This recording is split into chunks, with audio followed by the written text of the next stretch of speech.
નમસ્કાર વિદ્યાર્થી મિત્રો, હું ચિરાગ તમારું ફરીથી સ્વાગત કરું છું બિટનેસ એજ્યુકેશન ઓનલાઈન ચેનલની અંદર.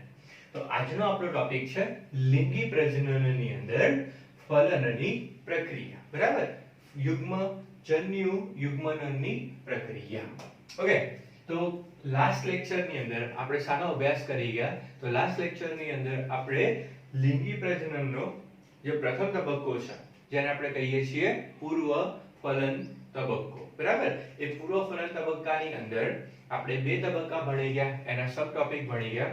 એક જન્યુઓના નિર્માણની પ્રક્રિયા અને બે જન્યુઓના વહનની પ્રક્રિયા આપણે અભ્યાસ કરી લીધો. તો આ લેક્ચરની અંદર આ ટોપિકની અંદર આપણે શાનો અભ્યાસ કરીશું? તો કે ફલનની પ્રક્રિયાનો અભ્યાસ કરીશું. તો આપણને એ ખબર હોવી જોઈએ કે ફલન એટલે શું. એને બીજા શબ્દોમાં આપણે કહીએ છીએ જન્યુઓનું યુગ્મનન. બરાબર, જન્યુ યુગ્મનન તરીકે ઓળખતા હોઈએ છીએ. તો પહેલા તો ફલન વિશે આપણે સામાન્ય રીતે સમજી લઈએ કે ફલન શું છે. તો ફલનનો મતલબ શું થશે? તો કે જેમ કે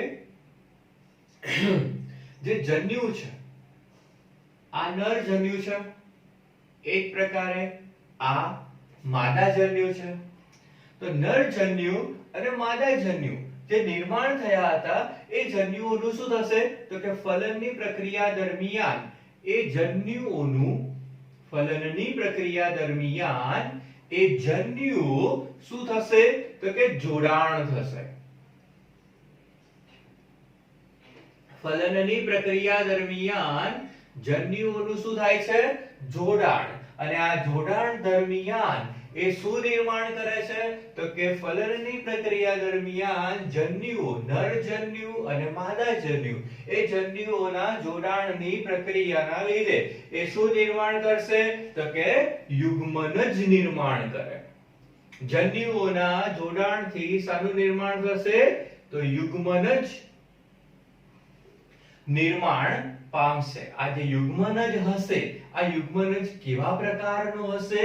તો યુગ્મનજ હશે 2n પ્રકારનો, એટલે કે દ્વિકીય યુગ્મનજ નિર્માણ પામશે. તો અહીંયા જે આપણો જે નર જન્યુ છે, એ નર જન્યુ કેવો હશે? તો એકકીય, એટલે કે n પ્રકારનો. એ જ રીતે જે માદા જન્યુ નિર્માણ થયા, એ માદા જન્યુ કેવા પ્રકારની હશે? તો માદા જન્યુ પણ એ કેવા પ્રકારનો હશે? તો કે એકકીય હશે. નર જન્યુ કેવો? એકકીય. માદા જન્યુ કેવો?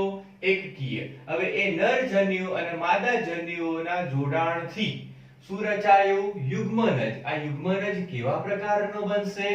તો કે 2n પ્રકારનો બનશે. મતલબ કે ફલનની પ્રક્રિયા દ્વારા શું નિર્માણ થાય છે? યુગ્મનજ. અને યુગ્મનજ કેવા પ્રકારનો નિર્માણ થશે હંમેશા? તો કે યુગ્મનજ નિર્માણ થશે 2n પ્રકારનો. બરાબર છે? આટલું સમજો છો? ઓકે, તો આ થશે ફલનની પ્રક્રિયા. હવે જે ફલનની પ્રક્રિયા છે, એ ફલનની પ્રક્રિયા આમ બે તબક્કામાં જોવા મળે, બે પ્રકારે જોવા મળે. કઈ રીતે? તો કે જે યુગ્મનજ નિર્માણ પામે છે ને, એ યુગ્મનજ બે રીતે સર્જાય. કઈ રીતે? તો કે એક જે ફલનની પ્રક્રિયા છે, એ ફલનની પ્રક્રિયા બે પ્રકારે સર્જાશે.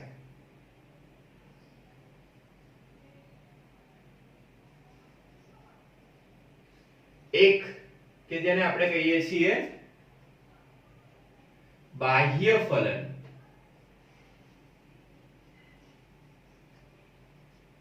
એક તબક્કો કેવો છે? બાહ્ય ફલન. જ્યારે બીજો પ્રકાર કેવો બનશે? તો કે અંતઃફલન. હવે આપણને આના વિશે તો ઈઝીલી ખબર પડી ગઈ કે બાહ્ય ફલન એટલે શું અને અંતઃફલન એટલે શું. તો આપણને સમજાઈ શકો છો કે બાહ્ય ફલન શું હશે, અંતઃફલન શું હશે? તો જુઓ, આપણે સમજી લઈએ કે બાહ્ય ફલન શું છે, અંતઃફલન શું છે. તો જો બાહ્ય ફલન એટલે કે ફલનની પ્રક્રિયા થવાની છે, મતલબ કે યુગ્મનજ નિર્માણ થવાનો છે. નર યુગ્મન, નર જન્યુ માદા જન્યુ સાથે શું થવાનો છે? જોડાવાનો છે. પણ કઈ જગ્યાએ?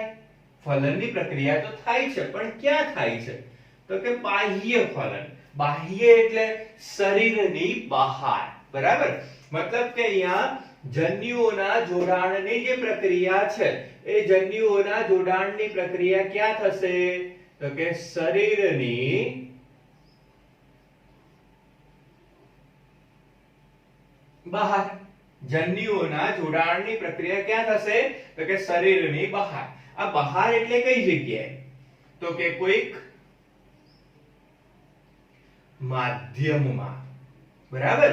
જે જન્યુઓ મુક્ત થશે. બરાબર. શું થશે બાહ્ય ફલનમાં શું થાય તો કે જે સજીવ છે નર અને માદા, એ નર જે છે એ નરજન્યુ મુક્ત કરશે, માદા જે છે એ માદાજન્યુ મુક્ત કરશે. કઈ જગ્યાએ તો કે બહાર, શરીરની બહાર એ શું કરે છે મુક્ત કરે છે. તો બહાર કઈ જગ્યાએ માધ્યમમાં. એ માધ્યમ કયું બને છે તો અહીંયા માધ્યમ તરીકે આપણે ઉપયોગ કરી શકીએ છીએ પાણીનો.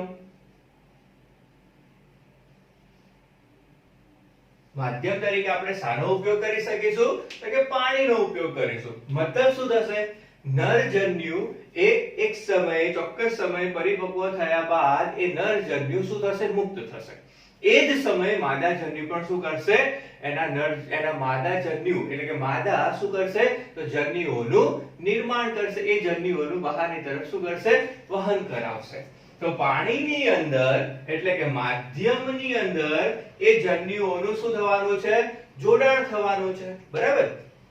હવે જો પાણી તરીકે એક માધ્યમ લીધું છે ને, તો જો પાણી તરીકે એક માધ્યમ લીધું હોય તો અહીંયા જન્યુઓની જે સંખ્યા હોય ને એ સંખ્યા કેવી નિર્માણ થવી જોઈએ તો કે વધુ માત્રામાં નિર્માણ થવી જોઈએ. કેમ? કારણ કે એમાં શું થવાનું તો કે વેસ્ટ જવાની એટલે કે એને શું કહીશું આપણે તો કે વ્યય થવાની જે પ્રક્રિયા છે, વ્યય જવું જન્યુઓ શું થઈ જશે વ્યય થવાની પ્રક્રિયા ત્યાં વધી જશે. એટલે કે અહીંયા જે નરજન્યુ છે અને માદાજન્યુ જે છે એમની અંદર આપણને શું જોવા મળે છે એક સાતત્યતા જોવા મળે છે, એક પ્રક્રિયા જોવા મળે. બરાબર. તો શરીરની બહારની તરફ એ માધ્યમમાં શું કરે છે તો કે જન્યુઓ મુક્ત કરે છે. અને પાણી તરીકે જે માધ્યમ છે એ માધ્યમની અંદર નરજન્યુ અને માદાજન્યુ એ બંને જોડાશે અને શું રચાશે યુગ્મનજ રચાશે. બરાબર છે. તો કે ઉદાહરણ તરીકે જો જોઈએ અહીંયા આપણે એક્ઝામ્પલ તરીકે અહીંયા આપણે અભ્યાસ કરવો હોય તો શું લઈ શકીએ છીએ તો ઉદાહરણ તરીકે આપણે જો જોઈએ તો અહીંયા લઈએ છીએ લીલ, માછલી, પછી ઉભયજીવી. બરાબર છે. લીલ, માછલી, ઉભયજીવીનો આપણે શું કરી શકીએ છીએ સમાવેશ કરી શકીએ છીએ. બરાબર. દેડકો ઉભયજીવીમાં, પછી અસ્થિ મત્સ્ય છે એનો આપણે અહીંયા ઉપયોગ કરીએ છીએ. તો હવે જો આ થઈ ગયા એક્ઝામ્પલ. હવે થાય શું તો કે જો પાણીની અંદર એ જન્યુઓ મુક્ત કર્યા હોય, પાણીની અંદર ફલનની પ્રક્રિયા થઈ હોય તો યુગ્મનજ પણ ક્યાં જોવા મળશે આપણને પાણીમાં જ જોવા મળશે ને. તો હવે આ યુગ્મનજ જે છે એમનું કદ કેવું હશે નાનું હશે. તો એ સમયે હવે પાણીના અંદર તો એક કરતા વધારે શું જોવા મળશે આપણને મોટા મોટા ભક્ષકો જોવા મળશે. તો એ ભક્ષકો એ યુગ્મનજનો ખોરાક તરીકે ઉપયોગ કરી લેવાની સંભાવનાઓ પણ કેવી હોય છે ઘણી બધી હોય છે, વધુ પ્રમાણમાં જોવા મળે છે. તો એવું થાય એવું ના થાય ત્યાં સુધી મતલબ કે જ્યાં સુધી આ યુગ્મનજ પુખ્ત બની જતો નથી, પુખ્ત બનીને નવા સજીવ તરીકે અસ્તિત્વ ધરાવતો નથી ત્યાં સુધી એમના ઉપર શું જોવા મળે છે તો કે આ ભક્ષકોનું સંકટ જોવા મળતું હોય છે. ઓકે છે. નેક્સ્ટ છે તો અહીંયા સુધી બાહ્ય ફલન. બાહ્ય ફલન એટલે શરીરની બહાર જન્યુઓ મુક્ત કર્યા, એ જન્યુઓ બહારની તરફ શું કરશે ફલનની પ્રક્રિયા કરશે અને યુગ્મનજનું શું કરશે નિર્માણ કરશે. આટલું સમજી ગયા. હવે અહીંયા જોઈએ બીજો પ્રકાર છે અંતઃફલન. અંતઃફલન સામાન્ય રીતે આપણને ખબર પડી ગઈ. અંતઃ એટલે શરીરની અંદર. ઈઝી છે ને ટોપિક. અંતઃફલન એટલે કે જે ફલનની પ્રક્રિયા છે એટલે કે જન્યુઓ જે છે એ જન્યુઓનું યુગ્મન ક્યાં થશે, જન્યુઓનું જોડાણ ક્યાં થશે તો કે શરીરની અંદર.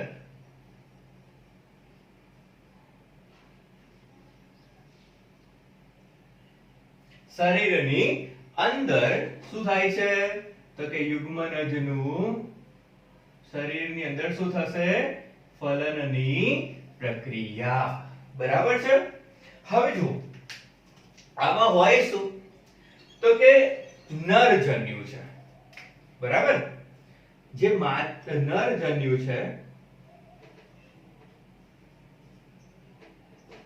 એ કયા પ્રમાણમાં નિર્માણ પામે તો કે મોટી સંખ્યામાં નિર્માણ પામે કારણ કે અહીંયા પણ વ્યય જવાની સંભાવના ઘણી રહેલી છે એટલા માટે આ નરજન્યુ કેવો હોય તો કે ચલિત સામાન્ય રીતે કેવો જોવા મળે ચલિત એટલે કે ચલ નરજન્યુ એ શું કરશે તો કે નરમાંથી મુક્ત થઈ એ ક્યાં દાખલ થાય તો કે માદાના એ નરજન્યુ ક્યાં દાખલ થશે તો માદાના શરીરમાં એટલે કે આ જે માદા જે જન્યુ નિર્માણ કરશે માદા જે જન્યુ નિર્માણ કરે એ કેવો હશે અચલિત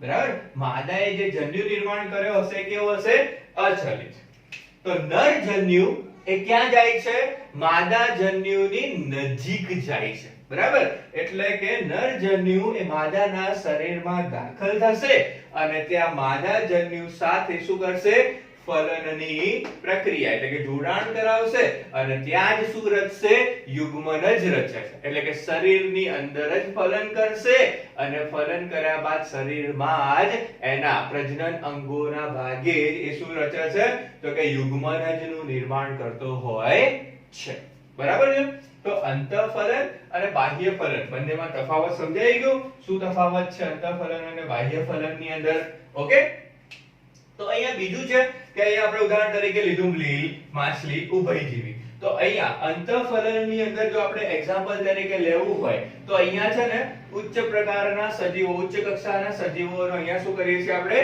સમાવેશ કરતા હોઈએ છીએ બરાબર તો કે ઉચ્ચ કક્ષાના સજીવો જે હશે એ ઉચ્ચ કક્ષાના સજીવો કેવા પ્રકારના હશે તો કે જેમ કે અહીંયા આપણે એનું ઉદાહરણ લઈએ તો ઉચ્ચ કક્ષાના સજીવોમાં એક્ઝામ્પલ તરીકે સ્થલજ પ્રાણીઓ આવે કેવા સજીવો તો કે સ્થલજ પ્રાણી બરાબર જેમ કે ઉદાહરણ તરીકે જો લઈએ તો ફૂગ લઈ શકાય બરાબર છે ઉદાહરણ તરીકે આપણે શું લઈએ છીએ ફૂગ એના પછી ઉચ્ચ કક્ષાના પ્રાણી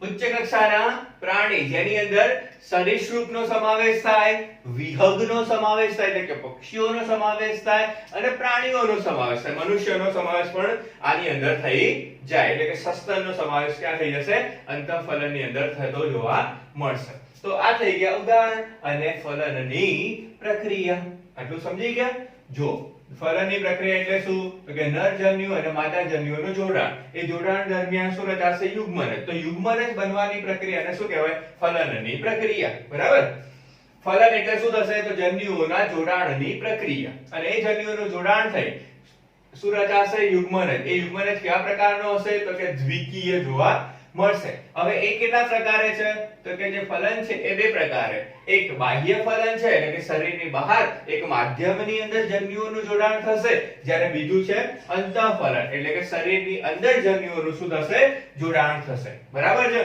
એના ઉદાહરણ આપણે અહીંયા જોઈ લીધા છે એ જ પ્રકારે આ આપણે શું કર્યું છે તો કે પ્રાણીઓમાં એના ઉદાહરણ જોયા ને વિહગ છે સરીસૃપ છે પછી સસ્તન છે અહીંયા વનસ્પતિમાં જો આપણે એક્ઝામ્પલ લેતા હોઈએ તો વનસ્પતિની અંદર ઉચ્ચ કક્ષાની જે વનસ્પતિ છે એનો આમાં સમાવેશ કરી શકાય બરાબર છે દ્વિઅંગી છે ત્રિઅંગી વનસ્પતિ છે પછી આવૃત બીજધારી વનસ્પતિ છે અનાવૃત બીજધારી વનસ્પતિ છે વગેરે વનસ્પતિનો અહીં આપણે શું કરી શકીએ છીએ સમાવેશ કરી શકતા હોઈએ છીએ બરાબર પછી એવું કહે છે કે આવૃત બીજધારી વનસ્પતિ છે એની અંદર જે જન્યુ છે ને એની અંદર જે જન્યુ છે એ જન્યુ કેવો હોય છે તો કે નરજન્યુ એ અચલિત હોય. અહીંયા નરજન્યુ કેવો કયો છે? ચલિત કહ્યો છે, બરાબર. પણ આ બીજધારી વનસ્પતિ, આવૃત બીજધારી વનસ્પતિમાં એ જે નરજન્યુ છે એ કેવો છે? અચલિત છે, બરાબર. હવે એમાં શું હશે તો કે પુષ્પની પુકેસરમાંથી જે પરાગરજ છે એ પરાગરજ માદાના અંડક સુધી, બીજાશય સુધી કેવી રીતે દાખલ થાય? તો કે એ દાખલ થશે કયા ભાગેથી? તો કે પરાગાસનથી. પરાગાસનથી પરાગવાહિકા, પરાગનલિકાના ભાગેથી ક્યાં આવશે? તો કે અંડક સુધી એનું વહન થશે. ઓકે છે? સમજી ગયા આટલું? તો આ થઈ જાય ફલનની પ્રક્રિયા. હવે આના સિવાય થોડું બીજું પણ આપણે સમજવાનું છે. બીજો પણ એક નાનો એવો ટોપિક આપેલો છે, બરાબર, કે જે ફલનનો એક પ્રકાર જ સમજાવ્યો છે. તો એ ફલનનો પ્રકાર પણ આપણે જોઈ લઈએ. એ ફલનને તરીકે આપણે એને શું કહીએ છીએ ખબર છે? એને આપણે બીજું નામ આપવું હોય તો શું આપી શકીએ? તો એને આપીએ છીએ આપણે અસંયોગી જનનની પ્રક્રિયા. એને આપણે શું કહીશું? અસંયોગી જનન. અસંયોગી જનન પણ એક પ્રકારનો ફલનનો જ પ્રકાર છે, બરાબર. અસંયોગી જનન પણ એક પ્રકારે શું છે? ફલનની જ પ્રક્રિયા છે. પરંતુ આ થોડું આનાથી કેવું હોય છે? અલગ હોય છે. હવે આમાં હશે શું? કયા પ્રકારે આમાં જોવા મળશે? તો કે એવું કહે છે તો કે જન્યુઓનું નિર્માણ વગર જ જે જન્યુ છે આ જન્યુઓ ફલનની પ્રક્રિયા વગર, જન્યુઓ ફલનની પ્રક્રિયા વગર જ શું સર્જાય છે? તો જન્યુ ફલનની પ્રક્રિયા વગર એ સંતતિનું એટલે કે યુગ્મનજનું નિર્માણ કરે, બરાબર છે. તો આને શું કહેવામાં આવશે? અસંયોગી જનનની પ્રક્રિયા, બરાબર. ઉદાહરણ તરીકે રોટીફર્સ છે, પછી મધમાખી છે, બરાબર, ગરોળી છે, રોટીફર્સ, ગરોળી, મધમાખી, પક્ષી વગેરેમાં આ અસંયોગી જનનની પ્રક્રિયા જોવા મળતી હોય છે. વનસ્પતિમાં પણ એ પ્રકારે જોવા મળતું હોય છે, બરાબર. આને શું કહીએ છીએ? અસંયોગી જનનની પ્રક્રિયા. અને અસંયોગી જનનની પ્રક્રિયા દ્વારા સર્જાતો જે સજીવ હોય એને શું કહેવામાં આવશે? એ જે સંતતિ સર્જાય છે, એ જે યુગ્મનજ સર્જાય છે એને આપણે કહીએ છીએ અસંયોગી જન. અસંયોગી જન તરીકે ઓળખીએ છીએ, બરાબર. અને વનસ્પતિ હશે એ વનસ્પતિ કેવી નિર્માણ થશે? તો કે બીજ વગરની વનસ્પતિ. ત્યાં અસંયોગી જનન દરમિયાન જે વનસ્પતિ સર્જાય છે, જે વનસ્પતિ નિર્માણ પામે છે એમાં આપણને બીજ જોવા મળતા નથી, બરાબર. એક્ઝામ્પલ તરીકે કાકડી છે, ટામેટા છે, પછી કીડું છે. ઓકે, તો આ થઈ જશે અસંયોગી જનનની પ્રક્રિયા. આ અસંયોગી જનનની પ્રક્રિયા આપણે થોડી એક એક્ઝામ્પલ સાથે હું સમજાવું છું, બરાબર છે. તો આને હું રફ કરું છું અત્યારે. તો એક્ઝામ્પલ તરીકે આપણે શાનો સમાવેશ કરીશું અહીંયા? તો કે મધમાખીનો ઉપયોગ કરીએ, બરાબર. તો મધમાખી જે છે એમાં નર અને માદા, નર અને માદા. આ જે નર છે એ કેવા પ્રકારનો હોય? તો કે એકકીય પ્રકારનો હોય. એમાં રંગસૂત્ર કેવા જોવા મળે? એકકીય. જ્યારે માદા જે છે એ કેવા પ્રકારે છે? તો કે 2n પ્રકારે જોવા મળે. ઓકે, હવે અહીંયા થાય શું? તો કે જેમ કે આની અંદર રંગસૂત્રો કેટલા છે? કેટલા રંગસૂત્રો છે? તો માદાની અંદર આપણને કેટલા રંગસૂત્રો જોવા મળે છે? તો કે ત્યાં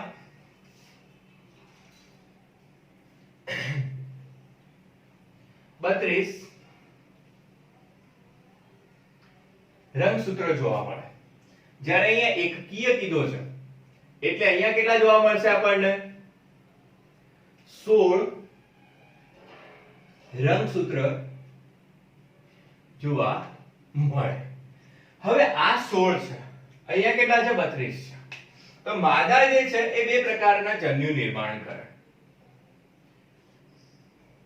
એક 16 રંગસૂત્રો ધરાવતો, અહીંયા પણ એ રીતે 16 રંગસૂત્રો ધરાવતો, બરાબર. એટલે કે n પ્રકારે જન્યુ નિર્માણ થાય. હવે અહીંયા જે નર છે જેની અંદર 16 રંગસૂત્રો છે એ વિભાજિત થતો નથી, મતલબ કે એની અંદર કોઈ પણ પ્રકારે વિભાજન જોવા મળશે નહીં. ઓકે, હવે શું થાય? તો આ નરજન્યુ, આ માદાજન્યુ. તો નરજન્યુ અને માદાજન્યુનું શું થશે? જોડાણ. એટલે કે અહીંયા સંયુગ કેવો રચાશે? દ્વિકીય. કેવો રચાયો? દ્વિકીય. એટલે કે આ શું કહેવાશે? તો કે માદા. હવે અહીંયા જો, આ જે છે, આ જન્યુ છે ને, એ કોઈ સાથે ફલન કરી શકે છે? આની સાથે કોઈ ફલન કરવા માટે કોઈ જન્યુ હાજર છે? નથી. તો આ જે જન્યુ છે, એ જન્યુ શું કરશે? તો કે ફલનની પ્રક્રિયા વગર, ફલનની પ્રક્રિયા વગર જ શું કરે છે? તો એ કઈ રીતે વિકસશે? તો કે નવા સજીવ તરીકે. બરાબર છે? જેને આપણે શું કહીએ છીએ? નર. બીજા શબ્દોમાં શું કહેવાય? ડ્રોન તરીકે ઓળખવામાં આવે, નર કીટક તરીકે ઓળખવામાં આવે છે. બરાબર? એ કેવો હોય છે? તો કે અલિંગી. આ કેવો હોય છે? તો કે પ્રજનનની દ્રષ્ટિએ એ પ્રજનનક્ષમ જોવા મળતો નથી. બરાબર છે? એ કેવા હોય છે? અપ્રજનનક્ષમ હોય છે. હવે આ જે માદા છે ને, હવે આના આગળ નથી સમજાવવાનું, પરંતુ તોય આ એક આગળના ચેપ્ટરનો એક એક્ઝામ્પલ જ છે, એટલે આનું એક આપણે જોઈ લઈએ આગળ કે કઈ રીતનું છે. બાકી આ ઇમ્પોર્ટન્ટ છે નહીં. બરાબર? તો આ જે માદા જે છે ને, આ માદા બે પ્રકારે વિકસી શકે છે. કાં તો આ જે માદા છે, એ માદા યા તો એ શું બને? રાણી બનશે. યા તો એ શું બનશે? સેવક બનશે. હવે આપણને એવું થાય કે રાણી કેવી રીતે બની શકે અને સેવક કઈ રીતે બની શકે? તો આનો મુખ્ય આધાર શાના ઉપર છે ખબર છે? એમના ખોરાક ઉપર છે. જો આ માદાને, મતલબ કે આ જે માદા મધમાખી છે, બરાબર, એ માદાને જો રોયલ જેલી, એ માદા મધમાખી જો રોયલ જેલીનો ઉપયોગ કરે ખોરાક તરીકે, બરાબર, રોયલ જેલી તરીકે જો ખોરાક મળે તો એ કેવી રીતે વિકસશે? તો કે રાણી બનશે. અને જો રોયલ જેલી તરીકે ખોરાક ખાવા મળતો નથી તો એ શું બની જશે? સેવક બની જશે. બરાબર છે? સમજો છો આટલી વસ્તુ? તો આ થશે અસંયોગી જનનની પ્રક્રિયા, કે જેમાં જન્યુ જે છે એ ફલનની પ્રક્રિયા વગર એ નવા સજીવને શું કરે છે? નિર્માણ કરે છે.